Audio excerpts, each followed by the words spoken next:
Paul, welcome to Rochay Lead Movers and Shakers. It's a real pleasure to be here. I'm a big fan of the magazine. It's lovely to meet you. Thank you very much. Thank you. Paul, what drives you? Well, I've felt for a long time that I really wanted to make a positive difference to the world. I have a particular skill set which is to do with helping people overcome psychological problems and to some extent physical problems. And I always want to be the best at anything, So some of it is altruistic, is want to help people, sure. And some of it is I'm, egotistical. I just like to be the best. If I was making garden furniture, or if I was cakes or something like that, I would want to be the best at it because I'm a perfectionist. But I genuinely get very happy from helping people. Whenever I receive a positive letter or I see something nice on Facebook, or somebody says to me in the street that I've done something that's helped them, I get a very good feeling from that. I also I like testing the boundaries. So many of the things that I do were not necessarily mainstream, although some of them become mainstream, like hypnosis is now widely used by psychologists and doctors. And when I started doing some of the things that I'm doing, they're a little bit controversial. So especially hypnosis when you first started, right? I was, literally, it was like witchcraft, So I don't mind causing a little bit of a stir. Yeah. I think I'm driven really by I'm fascinated by personal development. So I'm more interested in helping, and often I can help other people way better than I can help myself. Yeah. But that's always the case, isn't it? As well. Yes, heal thyself. Yes. People say. But I like it. I like a nice lifestyle. My favourite toast is love and friends. I think it's so important to have love in your life, be that romantic love or certainly love and respect of people who who are nice and support you, and great friends, is very, very important to me. But I wake up each day and I think, what am I going to do today? How am I going to make the world a better place? How am I my values are definitely love, laughter, loyalty, creativity, those sorts of things. So I see life as an opportunity, as a challenge. I mean, sometimes it's more challenging than other times, and. I don't have all the answers. Yeah. I'm not a guru. I'm very much like a technician, a sort of psychological technician. I think, I have problems. Problems are how you learn and grow, and so life is rich with its challenges and with its abundance for me as well. Yeah, I mean, the very fact that you haven't got all the answers actually makes you a lot more stable than a lot of people who do think that they have all the answers, don't they? I mean, if you think about it, Thank you. I mean, I think when I look at people who are gurus or have people around them all the time who tell them they're fantastic, the trouble is that, nice as that might feel, I think there's a danger then to believe it, to become complacent, and and also to disappear into yourself rather than actually constantly be hungry, looking for challenges and opportunities. Yeah, and you said you want to be the best. What drives you is to be the best in whatever sector, basically. Yeah. And personal development is what you chose to be in, basically. Yeah. When I was a stage performer, I used to be a radio broadcaster, and I tried to be the best I could be. Even if you can't be the best, I think I try to be. Yeah. And so, I'm inspired by, it's a friend of mine, Roger Black. He's an Olympic medalist, actually a silver medalist. And I remember when we were talking about how athletes use performance-enhancing drugs, and Roger would never do anything like that. And I said, how did you feel competing with these people that you knew were using performance-enhancing drugs, and yet you weren't because, you couldn't beat them because they were cheating? And he said, I decided to run my perfect race. And as long as I could be the best me I could, as long as I tried as hard as I could, I did the best I could. No one can ever ask any more of you than that. And I found that particularly inspiring. So when I do something, I try and do it to the best of my ability. Yeah. And particularly if I see somebody do something really well. So if I hear that somebody's made a breakthrough technique with anorexics or with love pain or with trauma or with phobias or with something, I hunt them down and I say, please teach me what it is you can do because I want to learn more. Yeah. And I don't know if you can be the best at everything in a particular genre, because you could end up being jack of all trades, master of none. But absolutely. I have specialised in certain things, and I like to think that even after I'm no longer here, that hopefully my legacy will be through the books or the the DVDs or the apps that I make now and things like that. The television shows that I will have inspired people in some way. Indeed, and in fact, I have used control stress. And Yes. that is, I found it exceptionally helpful. Also, the I Can Change Your Life in 7 Days, I thought was tremendously refreshing because it shows real application of quite complicated formula, basically, and you manage to take something that is complex and nutshell it, and that's quite important. And then showing the application of it. That's what I found, which was really, really pioneering. Thank you. Do you know, that for me is a fantastic compliment because often I'm taking very complicated psychological ideas, theories, techniques, and then reducing them without losing the essence of what they contain, and trying to make them as user-friendly as possible. Because I think of, the people that buy my books and CDs and DVDs, they're from all walks of life, but a lot of them are people who are not necessarily interested in psychology or self-help, but they want a solution. Yeah. So, many of the people that I help just want to lose weight, just want to quit smoking, just want to get more confident, just want to sleep better. And they don't really want to get into all the sort of psychobabble or all the science and the technology. They just want to be told, oh, do this, do this, do this, and your life will get better. So, in a way, I'm in the solutions business. And I was very proud of Change Your Life in 7 Days because I'd always wanted to write a bestseller. Yeah. And in English, I didn't do so well at school originally, and in fact, I sent a copy to my English teacher with a rather rude message. It was very childish, but very gratifying. And when it hit #1, and I had no idea when I wrote it was going to be such a big hit. I looked at the bookshelves and I thought, I can do better than this. Yeah. And there were a few books that I thought were really fantastic. I remember there was a book called The Road Less Traveled. Mm-hmm. And it's a very good spiritual book. And I thought, that's the gold standard. If I could write something that was even half as good as that, I'd feel good. And so when I'd finished Change Your Life, I felt very proud of it. And then I was astounded when it became this, international bestseller, #1 in countries around the world. And even nowadays, I still stop and think, I don't know how this ever happened. I'm surprised. Because one of the things that I noticed, I still do read a lot of books. And what you did there is, you've had to read possibly about 100, 200 books to encapsulate all the information that you nutshell there.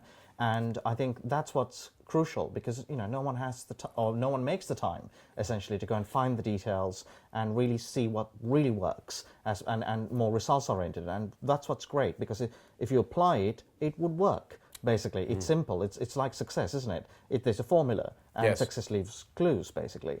And I think that then I've also read the I Can Make You Rich, and I found that very, very interesting because I always say to people, success is like a combination lock, right? But I saw that also mentioned, and and it is a formula. There's no point having 3 combinations for a 4-digit combination lock. You're not going to open that lock, basically. Yes. And what people don't talk about is mindset is far more important than shall we say the process. Yes. Because the process you can emulate. Yeah. But you have to get to that mindset before you emulate the process. I totally agree. I think that success and happiness are not accidents that just sort of randomly, accidentally happen to some people and not others. I think that success and happiness are created by certain ways of thinking and acting in the world. And you're absolutely right. You can know the formula for being a great skier, for being a great negotiator, for being a good salesperson, whatever it is. But if you haven't got the right mindset to go with that, then it's just like you can have the ingredients for cooking something, but you've got to actually have the right mindset to put it together. And self-belief and confidence, patience, perseverance, all these sorts of things, can be elements that sometimes people don't possess that actually sabotage them. Some of my favourite success stories are about people who've achieved in the face of great odds, who've done things where the odds were stacked against them.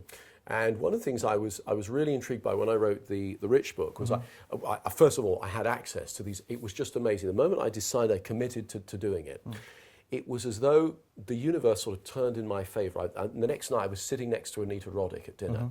And I said, and I didn't really know Anita, but we were chatting and I got on really well with her, and sadly now late Anita Roddick. And I said, she goes, and before I even finished the sentence, she goes, yeah, I'll help you. I went, oh my God. Yeah. Then, a few nights later, Richard Branson rang me about a particular thing. And I said, Richard, I really want to study you. And he goes, oh, okay, all right, that's fine. And then... that's typical Richard, isn't it? Yeah, I know. Yeah. But I wrote. I didn't know Philip Green, but I wrote to Philip and I said, "Look, I'm studying people that are. I don't consider just necessarily, financially rich, but I think emotionally rich, or interesting. People who've got who've made a difference, who are self-made, who are positive and uplifting." Yeah. And and I wrote to Philip, and he said, "Yeah, certainly, come on." And what was really interesting was I found there were. Even though all of these people are very, powerful, interesting individuals, there were key things that were similar across all of the rich people I studied: Stelios, Sol Kerzner, the Barclay brothers, Richard Branson, Anita Roddick, etc. And they all had these. They had similar mindsets when it came to. Being rich, and I mean not just financially rich, emotionally rich. Yeah. And so that's really what I put as a formula in the book. What I liked specifically was about the fact that your focus was mindset, and then you led to structure and process, essentially. As in, one of the things that I remember is the shortest business plan. Yes. Okay, and I've done that, and I've read so many business plan books, and they're like 200 pages, right? Yes. And to get to that point. And if you think about it, a business plan should be quite simple, quite straightforward, okay? And it should give you a snapshot of where you're going, how you're going to achieve it, and what are the key performance indicators, basically. And in the business plan, it will, the the shortest business plan, it showed that. And that was quite important, I think, because majority of the books out there, and quite a lot of people who do seminars and so on, what they do is they give you the long-winded version. Yeah, yeah. And a lot of people start something like that, and then they get to about 27%, and they give up. Yes. Okay, they think, oh, for God's sake. And the other thing is, one of the things that you focus on mindset that I firmly believe is that nothing comes, without any effort. Yes. Basically. Yes. And one thing, before you break through, you're going to hit some setbacks. Yes. Right? And the capacity to get over those setbacks or get around them is what's crucial, basically. Yes. And you outline that, and I find each of the books, I can see on timeline, keeps getting better as you keep getting older, because that's wisdom as well, I think. Thank you. And you're welcome. And wisdom doesn't come easy either. Sometimes you can gain wisdom from other people's mistakes and other people's gains, and also sometimes it's your very own. Basically. So that leads me to my next question. Sure. What would you say the most valuable wisdom that you would say, let's say you have very little time to live, that you would give to someone? Do you know, I've asked other people this question as well, and it's I think it's a brilliant question, by the way. Thank you. It's if you could give one piece of, and I've heard some fascinating answers over the years. My personal one would be, you get more of what you focus on in life. Mm-hmm. So if you're always thinking about, why does this happen to me, or how can I, years ago I worked with a golfer, and this was a champion golfer who kept hitting the ball in the bunker. And so I flew out to America, and I said, so show me what you do. He goes, well, I think to myself, I mustn't hit it in that bunker there. And even though the pin, the hole is there, he hits it, and he goes, it doesn't just go in the bunker, it goes right in the middle of the bunker perfectly. Yeah. And I went, well, in order to not do something, we've got to first think about it. So, he makes a picture of the bunker, and I mustn't do that, and then he puts an X through it. But the unconscious mind doesn't process the negation. Yeah. So, for example, if I say, try not to think of elephants, or try to think of blue, or something like that, you have to think of it to then not think of it. So I said, why don't you try not to hit it in the hole? He goes, well, I said, just trust me. He goes, bam, straight next to the hole. Yeah. And so very often, people spend a lot of time thinking about what it is they don't want. And which is, right, because we need to prepare for all the potential problems, downsiding it, if you like. But we need to think about what we do want. Yeah. And, I suppose far too much time is spent by people worrying about... In fact, Mark Twain said, I've been through some terrible things in my life, and some of them actually happened. Yeah. So, very often we think all these things that go wrong, which we need to, but we also need to think about what could go right. So I would say if I had one single piece of advice, it would be... we get more of what we focus on. Very invaluable, I must say. Thank you, thank you. Paul, since we met last time, it's been some time now, shall we say, and indeed things have moved exceptionally well towards you, and you were the catalyst. You know, you were driving it, and you know there was a lot of hard work, smart work as well, and I find it very intriguing, or laughable as well at the same time, how people try to pick on the most minute details, trying to say, you know, epitomize someone's flaws, shall we say? Sure. And you know, there's no human beings without any flaws. And what I find is that obviously it says a lot about themselves. Who, you know, it takes no courage to be a critique. Yes, in my view. So anyway. Yes, and you know, it was one of the things when we did the interview for the magazine. I read it and I went, what a novel idea! You print your question, my answer, and then there isn't any chippy comments. You know, I mean, that's a revolution in journalism. You know, and I'm a public figure, so I expect to be criticised. And particularly if you hold yourself up and say, "Look, I've got some of the answers," then I think I'm going to get more scrutiny than perhaps other people, or in certain areas I will do. And so, you know, I mean, I'd prefer if people looked at the positive rather than the negative, but you know, I think we do need to be able to be critical and to scrutinise people. But it does amaze me when, particularly, I live in the United States most of the time, and there's less jealousy, criticism, and hang-ups about people succeeding there than there is, say, here in the United Kingdom. And I think that this country would be, the United Kingdom would be better if we stopped criticising anyone who'd achieved or trying to pull them down. You know, and in Scandinavia they have that saying, the tallest poppy gets cut down first. So basically, don't try and overachieve. You know, mediocrity for everyone. Indeed. You know, and I don't agree with that. That doesn't fit with my ethos. I like the whole approach in America, which is that anyone could be president. You know, you know, they very much believe in hope, and you know, I think that sort of positivity, for want of a better word, is part of my sort of ethos, and I find it's part of the culture there. Yeah, and I think also, I mean, some time ago there was this test done. I don't know if you recall that, where they did different types of socio-economic types of people, and there was a big well and there was a ladder. I can't remember the details apart from who did it and so on and so forth. And there was the people who were, you know, ultra rich or ultra wealthy, and then there were people who are, you know, they're trying to climb the ladder and so on and so forth. And ironically, the people who were not doing well, and the prize money was, and they did it in quite a lot of countries, quite some time ago, and the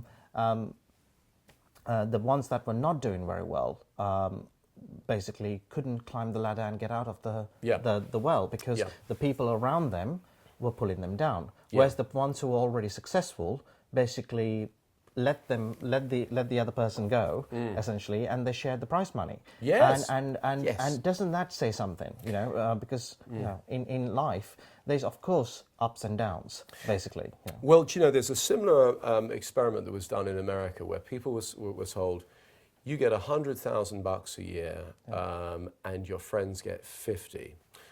As a pay rise, or you get 200, but your friends get 300,000. What would you opt for? Most people opt for them to get less because they don't want their friends to do better than them. And well, I was astounded when I read this, and I think you're right. It is a mindset that keeps people stuck. In fact, I think was it Robert Louis Stevenson who said the best way to help the poor is not become one of them.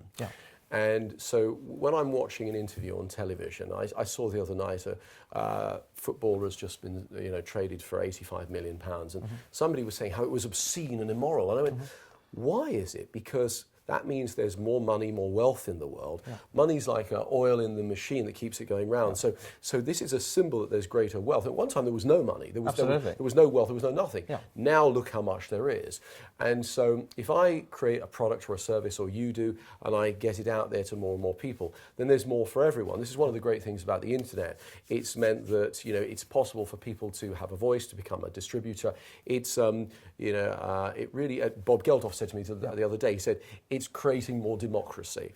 And so, I can only see that as a good thing. If we can all, make people's lives easier, add value to the world, really. That's really what you kind of get paid for. I think adding value is a good thing. Yes, and for that value, there's nothing wrong in being doing very well personally as well. Remunerated for your success, absolutely. And one shouldn't be apologising for that. No, and I think you're right. And then sometimes people feel they have to. Yeah. They have to take almost an affected poverty view where they go, yes, even though I've done well, I'm not really into the money. I'm so into blah blah blah blah blah. And you just know that they are saying that to either make themselves feel better because they feel guilty about it, or they're worried about being attacked for succeeding. And I feel that's a sad state of affairs where you have to justify being successful. Indeed.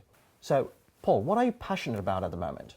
Okay, well, there's several projects that I have. I'm about to come to the end of everything really I set out to do 20 years ago, which is exciting. It's a little scary. Years ago I was a radio broadcaster. I decided I wanted to be a hypnotist. I wanted to change the lives of lots of people. And my most passionate project right now is it's actually a movie I'm working on to stick on YouTube. It's a non-profit movie. It's just 10 minutes long. In fact, the first 3 minutes is explanation. It's very simple. When there's a boxing match, a big boxing match, a prize fight, and it's on television, the murder rate, particularly in the areas where it's televised, goes up significantly, as much as 12.4%. This is according to research done in California. Now, what's really interesting is when you get a group of people together in a major city, and it's, I think the first time it was done was in the 80s in Washington, and they meditate, 2,000 people meditate for 2 weeks, the crime rate, particularly the violent crime rate, goes down dramatically. And this has been done more than 50 times now in Jerusalem, in Washington, all over the world, right? Yeah. And what we found then is that basically a small group of people in a concentrated mindset of either aggression or euphoria has the ability to affect the mindset and then the behavior of the greater group. And this is not just my findings. These are scientific facts that have been unusual anomalies that scientists have been looking at for years now. So I explain all this in a few minutes, and then a friend of mine who's a Zen master has developed this fantastic meditation that is being researched at Utah University, and they found that they can take somebody who's never meditated before, or they can take a seasoned meditator and stick them together in one of these amazing image resonancing chambers, and they have the almost identical brain signature within a few moments. That's amazing. Yeah. So he's basically found the greatest meditation of all time. It's called Big Mind. So what I do is I explain murder rate, boxing match murder rate goes up, bunch of people meditating, violent crime rate goes down. Give me 7 minutes and I'll take you into Big Mind. I'll make you feel so good. And then at the end of it, hopefully if lots of people do this simultaneously, if millions of people do this on the internet at the same time, I think what would happen is it would create more positive energy and consciousness that would help to cancel out the fear-based aggression, which is polluting our planet right now. So that's what I'm most passionate about. Obviously, I still have projects. I'm working on another book. I'm working on a series of apps. I think it's great now that people can just have me on their smartphone. They're feeling a bit, nervous for a presentation. They just hit a button and I talk them into a better place. Or, they want to overeat, or they're having trouble sleeping. People frequently come and they go, I'll go to sleep with you, They hold up their phone and they say at night, I'm feeling a bit tense, I don't think I'm going to be able to sleep. I hit a button and then you relax me and I feel so good. So technology is helping me to do my job better. But what I'm really excited about is being able to possibly get more people into a higher state of consciousness, feel better, because right now the world is in a precarious place. It's never been so balanced in a way that it could go either very well or either very badly. In fact, the Chinese call this age we're in right now Wei Qi, and it means danger, opportunity. Right. And I'm excited that we have this opportunity. I'm a little scared about where things are. I mean, geopolitically, economically, etc. Sure. But at the same time, we've never had a time in our history where things could go in such a potentially exciting way. I mean, I like the Gaia theory, the idea that the Earth is like a living organism. The days and nights are the heartbeats, the rainforests the lungs, the oceans the blood supply. And there are about the same number of communication connections on the Earth right now as there are neural pathways in a brain. So if you like, humanity is the global brain, as my friend, the writer Peter Russell says, that each of us is like a neuron in a brain. And, what an amazing way to look at. Well, I think so. And one neuron can start a chain reaction that could change the whole thought pattern in the brain. And in the same way, that means that one person could change the world. And if we get together and we pool our efforts in a positive way, who knows what we can achieve. Indeed. It's so true, isn't it? Because sometimes you can walk into a room and, if there's a lot of negative conversation, you feel there's atmosphere, isn't there? But also at the same time, that you can go to a really, lively people who have had some tremendous fun and so on and so forth, and it's infectious. You feel that, and no one has actually made you laugh, and you haven't actually seen these people. You just feel the atmosphere. Absolutely. Really. So, I found that when I was studying the High Achievers for the Rich book, I would come away from every single one of them going, wow! I mean, I just feel like there's a greater sense of possibility and potential, and I thought, how do they do that? And I think it's something innate within them, within their mindset and their belief, and in their energy, the way that they affect you, the way they talk to you, and their own sort of self-belief, and so I think that's probably one of the things I try and do is because I've seen some dark times, I've been through very difficult times, with all the things that have happened in the last few years. My father dying, a number of my friends dying, and when I was working with people who I was working on a book and a CD on happiness, and I worked with people who are depressed, and I got. We consider this bad form in my profession. I got infected with that mindset. I got very down. So I know what it's like to see no point in anything. And so when I work with people who are very down, I can pull them back from that place. And I like to think that, if I can, I want to lift people up and show them a better and richer life. Yeah, indeed. And one of the things by the way, just sort of finish on is, one of the things I like about this magazine that it's aspirational.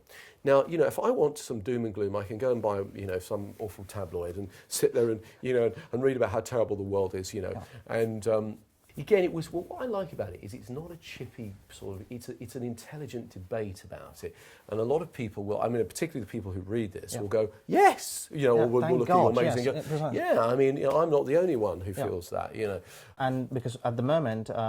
After an external audit, we have 84% of the UK rich list and 52% of the global rich list. Congratulations! So, thank you. When I look at it, I just think it's an aspirational magazine, and a number of people who tell me that they've left either the United Kingdom or say places like Scandinavia because they couldn't put up with being. It was it's a great thing. Who's the actor? The actor who played Columbo. He said.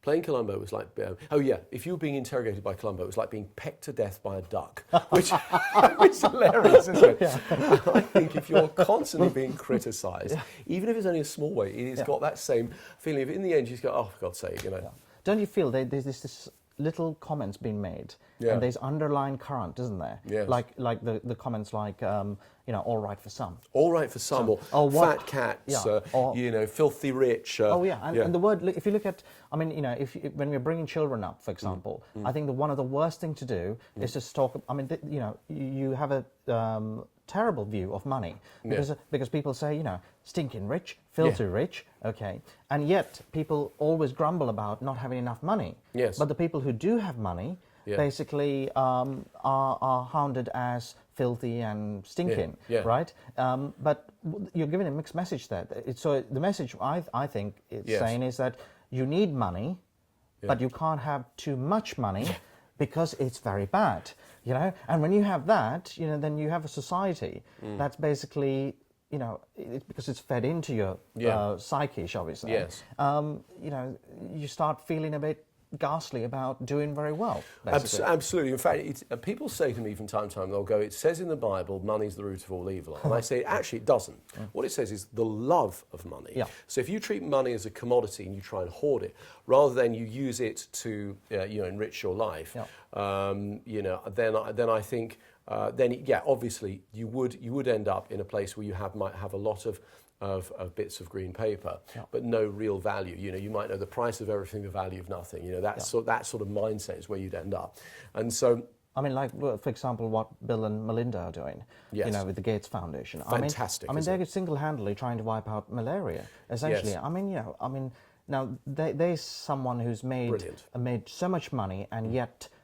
Changing so many people dying, essentially. Well, and do you know what I think is so brilliant about what they're doing is they've thought, how can we make the most number of people who are really uncomfortable in a terrible place as comfortable as we can now? Now, there are lots of long-term plans for the future about how we might affect the ecology, or we might do this, or we might, make green energy, and so all on of this, so forth, which yes. is great. But what Bill and Melinda Gates are doing is undoubtedly, I don't know them, I don't know much about them, but when I read about this, I went, how brilliant. Absolutely. It was one of those things that made me think, what a good-spirited and intelligent way of making people's lives better now. And I mean, also another one would be, if you look at what Richard Branson's pledge on all Virgin Atlantic, on their profits to go into finding a renewable energy. Yes. Essentially. I mean, that's amazing. Yes. But the story broke, and then it disappeared. Basically, Yes. no one talks about it that much anymore because it's too positive, isn't it? Well, again, yes. I mean, there is that research that shows that really good news stories aren't as interesting to the man in the street as disaster, doom and gloom, etc.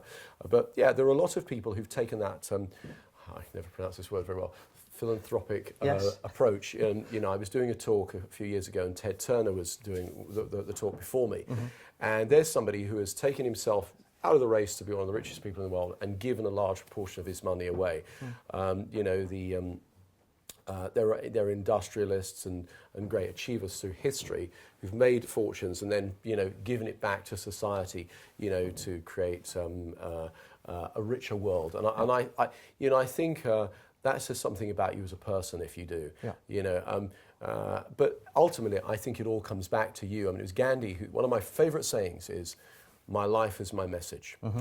And if your life is about making people feel good, if you work in a hospital, or say you run a shop, or you work in a factory, or you work on a bus or something like, as long as you're making some positive contribution to the world, I don't think there's any greater thing that you can do within your life. Yeah, absolutely. One of the things I want to ask you, when did you get the idea to do the magazine? I mean, because this is a left field move for you, right? Absolutely. When I got the idea was last year, essentially, because we've had the ranking system for our members before, where they rank the best performing companies, and it goes up and down based on their ranking. And members, so it's very much led by the members. They said, you provide a superb ranking system, completely impartial, for the members, by the members, essentially. What about creating a magazine that basically encapsulates what you offer? And I tied this up with the Diamond Jubilee for Her Majesty. Of course, and indeed have received we did a lot of coverage, and received a delightful letter from Buckingham Palace. Wow. And that's the start. That was the inspiration, I would say. And it's gone from that to it's got stronger and better. And really the type of people that we deal with and the brands that are showcased in the magazine as well. It's at the moment we are inundated. So it's great to be in a position where you can pick and choose, basically.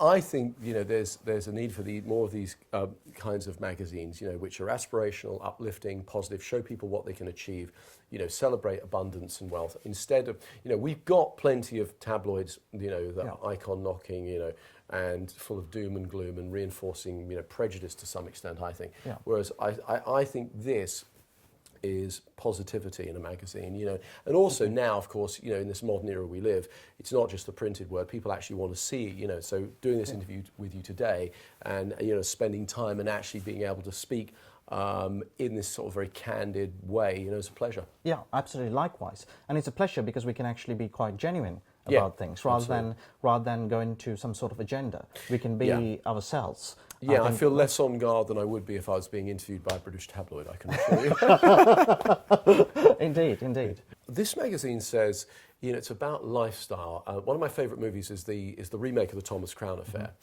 And Same here, so yeah, absolutely. It's a great style movie. Yeah. I love his brownstone, his Bentley. He can have a £500,000 Patek watch if he wants, but he has this, a stylish £25,000 Jaeger LeCoultre. So it's not all driven by his by status. It's about this is an elegant man, a man who enjoys opulence, but at the same time he likes to fly his glider. He's got that very little private house where he retreats to, and I looked at that and I thought, crikey, I'd like to have I'd like the opposite, but you know, I also like, you know, not the criminality. That was the only element of the film that, you know, that makes it interesting, but that wouldn't appeal to me. But I thought, as an aspirational movie and a style movie, it really lifted me up. And I think this magazine does the same. It says to people, because, you know, you've done this from scratch, you know, you've done it yourself, and you're saying, hey, look what I can create. Look at all these things that are interesting. You know, you talk to interesting people. You know, there's articles about lifestyle things that people might want to be interested in, and you know, that's kind of fascinating to me. So I love reading this. In fact, I'm so glad you brought me a couple of copies, because people keep stealing mine. Thank you, Paul. I truly appreciate that compliment. Not at all. No, you know, I wanted to say this to you, Kevin. Yeah, thank you. And also, I find that majority of our members, they like to hear about people who are pioneering, you know, and people who are pioneering innovators, essentially, and true leaders, because leadership is about not following the herd.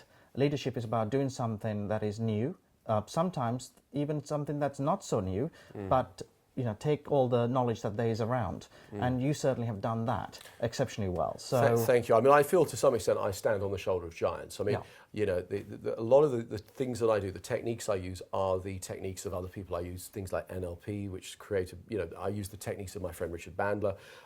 You know, I use this fantastic new psychosensory technique, which involves, you know, eye movements and touch of people's arms, which helps people with trauma and post-traumatic stress and things like that, and developed by my wonderful friend Dr. Ronald Rudin.